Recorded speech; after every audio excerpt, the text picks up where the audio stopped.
अब तक डिस्कशन में हम ये डिस्कस कर चुके हैं कि किसी प्लेन मिरर के सामने एक ऑब्जेक्ट को रखने से उतने डिस्टेंस पर पीछे इमेज फॉर्म होती है।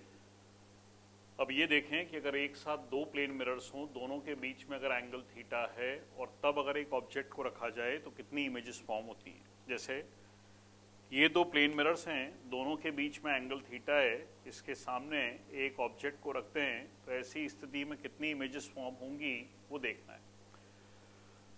अगर दो प्लेन मिरर्स के बीच में एंगल थीटा है और उनके सामने एक ऑब्जेक्ट रखा है तो नंबर ऑफ इमेजेस कैलकुलेट करना मैथमेटिकली और ड्राइंग वाइज दोनों से करके देख सकते हैं। पहले मैथमेटिकली बात करें। मैथमेटिकली तरीका ये कहता है कि दो मिरर्स के बीच में जो एंगल गिवन है उसको 360 से डिवाइड करो। जब उससे आप 360 को डिवाइड करोगे तो 360 को डिवाइड करने पर दो पॉसिबल कंडीशंस आएंगी, या तो 360 को डिवाइड करने से कोई इवन नंबर आएगा या कोई ऑड नंबर आएगा। अगर इवन नंबर आए तो जो नंबर आए उसमें से एक सबट्रैक्ट कर दो, नंबर ऑफ इमेजेस आ जाएंगी। से फॉर एग्जांपल दो मिरर्स के बीच में एंगल 30 ले लें, 360 बाय 30 होता है 12 एक इवन नंबर है। इवन के केस में 12 माइनस 1 11 इमेजेस फॉर्म होंगी। से दो मिरर्स के बीच में एंगल 60 डिग्री है, 360 बाय 66 इवन नंबर है, 6 माइनस 1 5 इमेजेस फॉर्म होंगी। से दो मिरर्स के बीच में एंगल 90 डिग्री है, 360 बाय 94 4 माइनस 1 3 इमेजेस फॉर्म होंगी। तो जितने नंबर से इवन नंबर आए उस इवन नंबर में से एक सबट्रैक्ट कर दो तो total number of images solve हो जाएंगी। सेकेंड केस, अगर 360 बाय थीटा की वैल्यू कोई ऑड नंबर है, ऑड के केस में दो कंडीशंस हैं। पहली, अगर ऑब्जेक्ट को अनसिमेट्रिकली रखा जाए, दूसरा ऑब्जेक्ट को सिमेट्रिकली रखा जाए। सबसे पहली बात, अनसिमेट्रिक और सिमेट्रिक होता क्या है उस पर बात कर लें। सपोज दो मिरर्स के बीच में एंगल 40 डिग्री ले लेते हैं। अगर दो मिरर्स के बीच में एंगल 40 डिग्री है तो उनका बाइसेक्टर 20 डिग्री पर आएगा। ये उनका बाइसेक्टर हो गया 20 पर।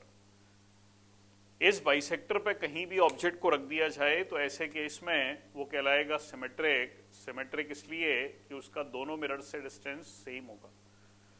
इस बाइसेक्टर को छोड़कर कहीं और ऑब्जेक्ट को रखा जाए तो उसको कहते हैं अनसिमेट्रिक। अनसिमेट्रिक इसलिए कि वो अगर एक के पास होगा तो दूसरे से दूर होगा।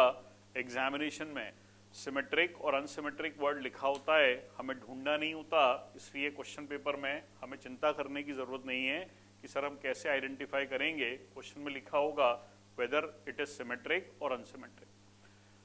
अगर ऑब्जेक्ट अनसिमेट्रिकली रखा हो तो जो नंबर सॉल्व करके आए उसको टिक करेंगे। अगर ऑब्जेक्ट सिमेट्रिकली रखा हो तो जो नंबर सॉल्व करके आए उसमें से 1 सबट्रैक्ट करेंगे। से फॉर एग्जांपल दो मिरर्स के बीच में एंगल 72 डिग्री ले लें।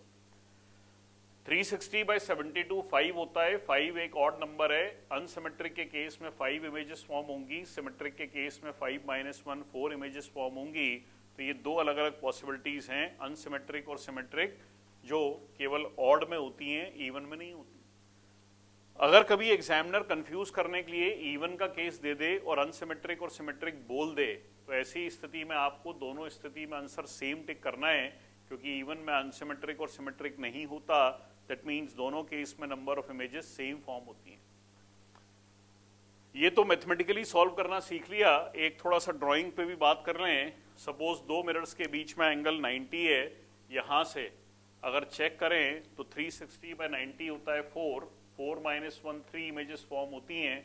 ये देख लेते हैं कि 3 इमेजेस कैसे फॉर्म होती हैं। इसके लिए दो मिरर्स, दोनों के बीच में एंगल 90 है, इसके सामने एक ऑब्जेक्ट रखा है। फर्स्ट पॉइंट में डिस्कस कर चुके हैं कि प्लेन मिरर के सामने जितने डिस्टेंस पर ऑब्जेक्ट होता है उतने डिस्टेंस पर पीछे इमेज बनती है। प्लेन मिरर के सामने जितने डिस्टेंस पर ऑब्जेक्ट होता है उतने डिस्टेंस पर पीछे इमेज बनती है। तो दो मिरर से दो इमेजेस तो ये बन गई। तीसरी इमेज कैसे बनेगी उसका तरीका बड़ा सिंपल है। मेथड ये कहता है कि जिस मिरर के पीछे है दूसरे के लिए वर्चुअल ऑब्जेक्ट है, ये इसके लिए वर्चुअल ऑब्जेक्ट है। वर्चुअल ऑब्जेक्ट से लाइट रेज गई, मिरर पे टकराई, टकराने के बाद रिफ्लेक्ट हो गई, रिफ्लेक्ट होने के बाद पीछे बढ़ाने पर मिलेंगी, पीछे बढ़ाने पर इमेज बनेगी। ये इमेज हो गई I1 की इमेज है, नाम I1 डैश रख देते हैं।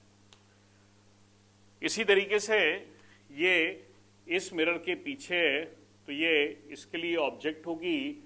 ऑब्जेक्ट से अगेन दो लाइट रेज जाएंगी, मिरर पे टकराएंगी, टकराने के बाद ये भी रिफ्लेक्ट होंगी, आगे जाके कहीं नहीं मिलेंगी, इसे भी पीछे बढ़ाएंगे, पीछे बढ़ाने पर जहां मिलेंगी वहां इमेज बनेगी। I2 की इमेज है, I2 डैश लिखेंगे। ये फिगर में तीन इमेजेस बन गई, 1, 2 और 3। जो मैथमेटिकली 3 थी वो ड्राइंग से 3 आ गई। एक अच्छी बात इसमें यह भी दिख रही है कि जब दो मिरर्स एक दूसरे के परपेंडिकुलर हैं और उनके सामने एक ऑब्जेक्ट रखा है तो सारी इमेजेस किस कर्व पे लाई करेंगी? सारी इमेजेस सर्कल पे लाई करेंगी। All images lie on a circle. ये भी एक क्वेश्चन फ्रेम हो सकता है। If two mirrors are placed perpendicular and if an object is placed between them, then all the images will lie on which curve? The answer is circle. इसके बाद point number 11 की बात करें। एक plane mirror है जिसके ऊपर एक लाइट रे इंसिडेंट हुई, जिस पॉइंट पर इंसिडेंट हुई उस पॉइंट पर नॉर्मल बनाया। यह एंगल ऑफ इंसिडेंस है, यह एंगल ऑफ रिफ्लेक्शन है, दोनों बराबर हैं। अगर एक आई है तो दूसरा भी आई है, टोटल हो गया 2i। इस फिगर में अब मैं इस प्लेन मिरर को अपनी पोजीशन से रोटेट करता हूं। ये मैंने प्लेन मिरर को अपनी पोजीशन से रोटेट किया बाय सम एंगल थीटा, तो ये एंगल थीटा है। रोटेट इस तरीके से किया कि इंसिडेंट रे फिक्स्ड है, इंसिडेंट रे दोनों मिरर्स के लिए सेम है, तो एक तो मिरर को रोटेट करने से नॉर्मल बदल जाएगा, एक रिफ्लेक्टेड रे बदल जाएगी। ये जो रेड पेन से बने they are for old mirrors, blue pen से जो बने that is for new old mirrors, और रेड पेन वाले सब न्यू मिरर के लिए है। फिगर के हिसाब से अगर ये एंगल थीटा है और ये एंगल आई है तो जो पुरानी रिफ्लेक्टेड और नई रिफ्लेक्टेड रे है उनके बीच का एंगल 2 थीटा हो जाएगा। सिंपल सा पॉइंट है। इंसिडेंट रे को फिक्स रखते हुए अगर प्लेन मिरर को अपनी पोजीशन से रोटेट किया जाए तो रिफ्लेक्टेड रे अपनी पोजीशन से 2 थीटा एंगल रोटेट हो जाती है। जैसे एनसीईआरटी में क्वेश्चन गिवन है कि अगर किसी प्लेन मिरर को 3.5 डिग्री से रोटेट किया जाए और इंसिडेंट रे फिक्स्ड है तो ऐसी स्थिति में रिफ्लेक्टेड रे कितनी रोटेट हो जाएगी? 3.5 का डबल 7 डिग्री। प्लेन मिरर की लास्ट प्रॉपर्टी कहती है कि किसी भी प्लेन मिरर की फोकल लेंथ इनफाइनाइट होती है, किसी भी प्लेन मिरर की पावर 0 होती है। पावर का मतलब ability to bend the light rays from its path. जब किसी प्लेन मिरर के ऊपर कोई लाइट रे इंसिडेंट होती है तो इंसिडेंट होने के बाद मिरर उसे अपने रास्ते से कितना मोड़ दे, दैट इज पावर, 0 डेविएशन। ये प्लेन मिरर की प्रॉपर्टी है। इस प्लेन मिरर के ऊपर एक बड़ा अच्छा सा एग्जामिनेशन में क्वेश्चन आता है, दैट इज अगर एक रूम में 3 प्लेन मिरर्स हैं, 2 पास की दीवारें और छत तीनों प्लेन मिरर हैं। दैट मीन्स एक रूम में 2 पास की दीवारें मीन्स 2 एडजेसेंट वॉल्स और साथ में सीलिंग, छत प्लेन मिरर है। इसके सामने एक आदमी खड़ा है तो इस आदमी को टोटल इसकी कितनी इमेजेस फॉर्म होंगी ये कैलकुलेट करना है। सबसे पहली बात, हमेशा 2 पास की दीवारें एक दूसरे के परपेंडिकुलर होती हैं और परपेंडिकुलर के केस में हमेशा 3 इमेज फॉर्म होती हैं। तो परपेंडिकुलर के केस में 3 इमेजेस फॉर्म हो जाएंगी। तो ये 2 पास की दीवारों से 3 इमेज फॉर्म हो गई। ये जो 3 इमेज फॉर्म हुई ये इस पर्सन के साथ इस छत के लिए ऑब्जेक्ट की तरीके से बिहेव करेंगी। तो अब ये 4 ऑब्जेक्ट हो गए। एक मिरर से एक ऑब्जेक्ट की एक इमेज बनती है तो 4 ऑब्जेक्ट की 4 इमेजेस फॉर्म हो जाएंगी।